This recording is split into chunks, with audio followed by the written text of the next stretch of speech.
Hello, everyone. This is Andrew from Precision Firearms Training. Um, one of my um, bucket list guns has always been a Browning High Power. Uh, Historically, if you don't know the history behind the Browning High Power, it's an amazing history, designed by bar none the greatest gun designer ever, John Moses Browning.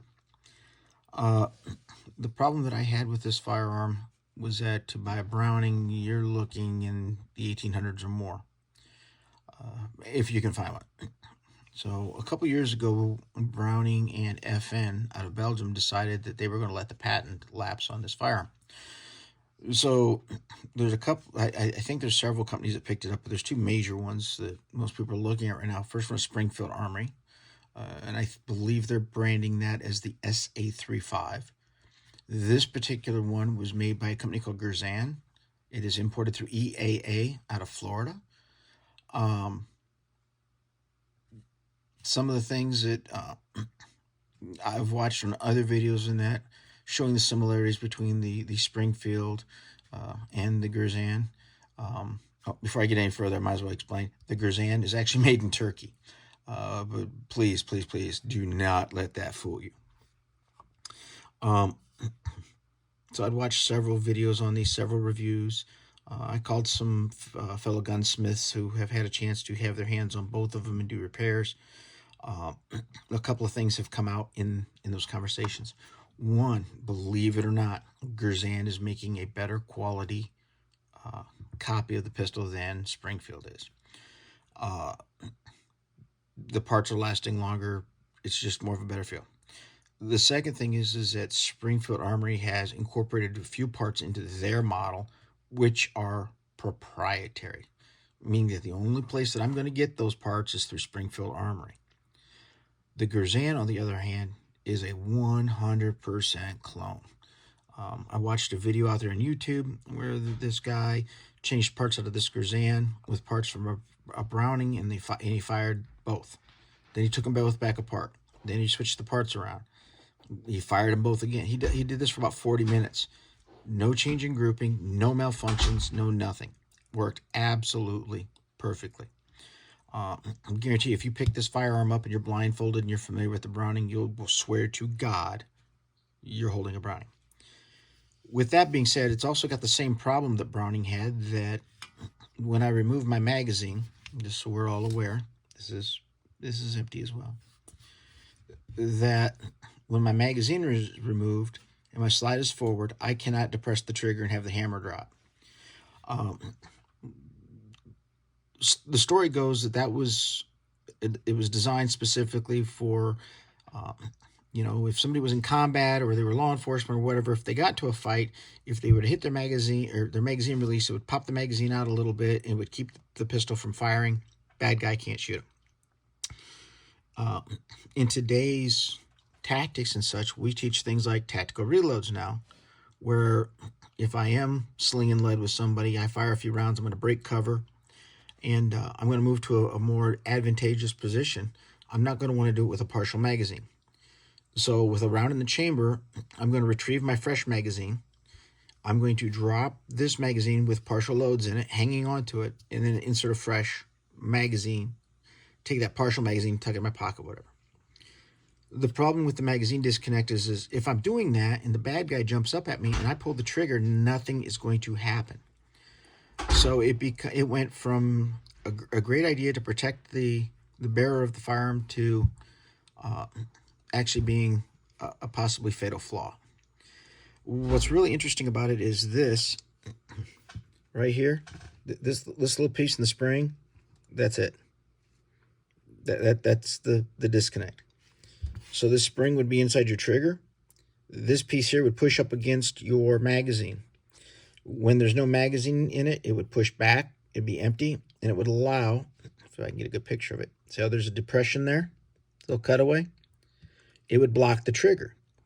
When the magazine would be inserted, doggone it, when the magazine would get inserted, this little, sorry, I got fat fingers here. There it is. that little detent would be pushed back toward the front of the firearm, allowing the trigger to fire.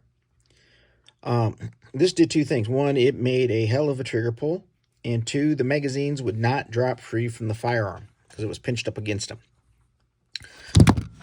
Oh, I apologize. One thing I found, it was a really easy fix. The Girsan is built and patterned after the Mark II version of the Browning. Some of those previous versions, you were able to take this apart, reach inside here, pull a lever up out of the way, and that would just pop right out. You're good to go. Because this is patterned after the Mark II, you actually have to take this pin out and remove the entire trigger. All right? Not an easy task. That pin is in there. Now, I've also found that depending on the version of this that you're buying, if you buy the earlier versions, this is a roll pin, and they're using a adhesive or something around it to fill the gap, meaning that once you drive it out, it is not going to be tight any longer. So the suggestion is going to BH Spring Solutions and purchasing a pin. It's about $20 shipping and everything else. I got lucky. I've got the regular pin, so I didn't need it, but hey, better safe than sorry. So it took all of about 5 minutes to punch this out, get it out. There's a small pin right back in here. You can see it right there that you punch out. And then as soon as you do that, that piece comes flying out. You put it all back in the firearm. You put the pins back in. And as you can see, there's no magazine involved, right? It fires. You'll also notice that, as I said before, with it in there, it would hang up on your magazine because basically this piece was pushing at a point back here that would push against the magazine because it was backwards actually. It's the magazine that was pushing against it that would allow that notch that I showed you earlier to clear so that you could pull the trigger. Well, that tension from that spring pushing back up against your magazine to allow it to fire would only allow your magazine to come out about that far. So if you're trying to do a reload, you'd have to reach up, grab it, and pull it out. However, with that slide disconnect removed, they just pop right on out. No problem. Very simple fix. From the manufacturer, it comes with about an 8-pound trigger pull. Once you remove that piece, it's about a 6.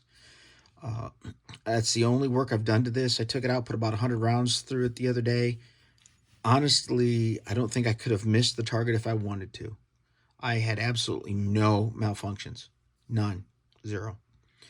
The nice thing about the Girsan is that you're looking at a price point of somewhere between $530 and $650 for this pistol when you can find it. It comes in, this is just the standard, kind of the original black.